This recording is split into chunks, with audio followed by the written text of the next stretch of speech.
Mr. President, Presiding Officer, just a short manifestation.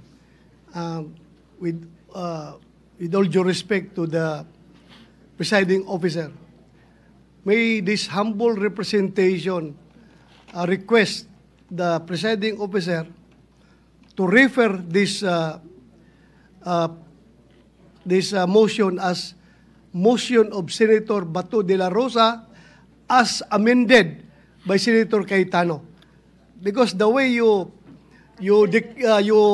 said it, Mr. President, this is the proposal of Senator Cayetano only. I am already forgotten.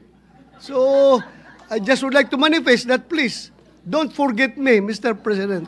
Noted and entered into the record. Presiding Officer. Senator Padilla, you may proceed, sir. Maraming salamat po, aming tagapangulong pinunong hukom. Gusto ko lamang pong lagay sa talaan ng ating bulwagan na ako po ay katulad ni Senator Tolentino ay naniniwala po na hindi na po dapat tumawid pa sa susunod na Kongreso ang impeachment. Yun lamang po. Maraming salamat po.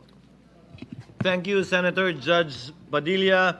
With the indulgence of Senator Judge Marcos and Gatchalian, the chair would like to insert in between the manifestations or explanations of vote from the members of the minority. So, Senator Ontiveros, would you like to make your manifestation? Thereafter, Senator Judge Marcos. You may proceed, ma'am. Salamat po, Mr. Presiding Officer. I strenuously vote no to the motion. The wording of the approved motion introduces unnecessary ambiguity to the already politically charged proceedings.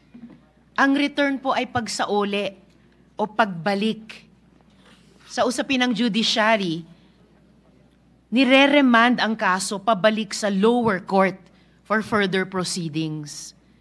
Kaya po, I cannot accept this kind of wording. It is dangerous and disingenuous, particularly when the rules of court have suppletory application. The same purpose could have been achieved by merely asking the House prosecutors to file a compliance and clarify certain issues. Wala pong remand o return sa konstitusyon. Ang obligasyon natin, try and decide. Isa po itong kabalintunaan, Mr. Presiding Officer.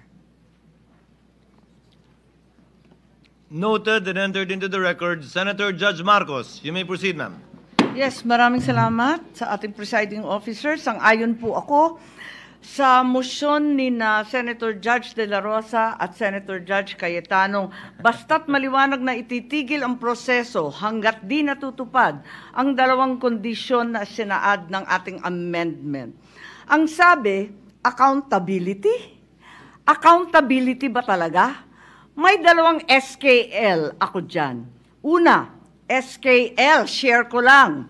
Share ko lang na si VP Inday Sara ay sinampahan ng kaso sa Komisyon ng Audit, ang COA, sinampahan ng kaso sa Supreme Court, sinampahan ng kaso sa iba't iba pang korte, sinampahan ng kaso ng Department of Justice, pati na rin ng PNP, at sinampahan ng kaso ng disbarment. At kanina lamang, may panibagong isasampang 612 million na namang confidential fund ng OVP at ng Department of Education. Walang tigil na kaso. Kung accountability ang tunay na gusto ng mga birit ng birit, bakit hindi paghusayan ng mga kaso para panagutin si VP Inday sa mga yan? May multa yan, may kulong, if ever mapatunayan. Aba, damang-dama ang accountability kapag ganyan. Itong impeachment na inipit, inupuan, nilimliman, minadali, ibinalibag sa Senado sa dulo ng sesyon.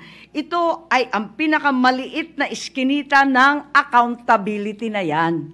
Itong ipinipilit na impeachment, aminin man nila o hindi, ay para lamang manira ng imahe ng isang publiko at walang uuwian, kundi pag-disqualify kay VP Inday Sara para sa eleksyon ng 2028. Yun lamang ito. Pinahihirapan pa natin ang ating mga sarili.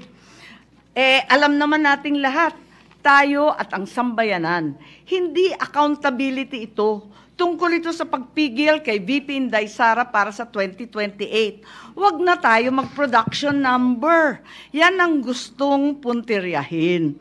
Kaya ang pangalawa kong SKL, ikalawa SKL, saan ka lulugar?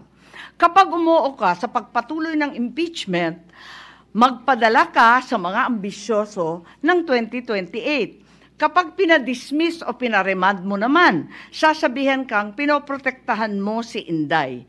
SKL, saan ka lulugar? Ako sa tama.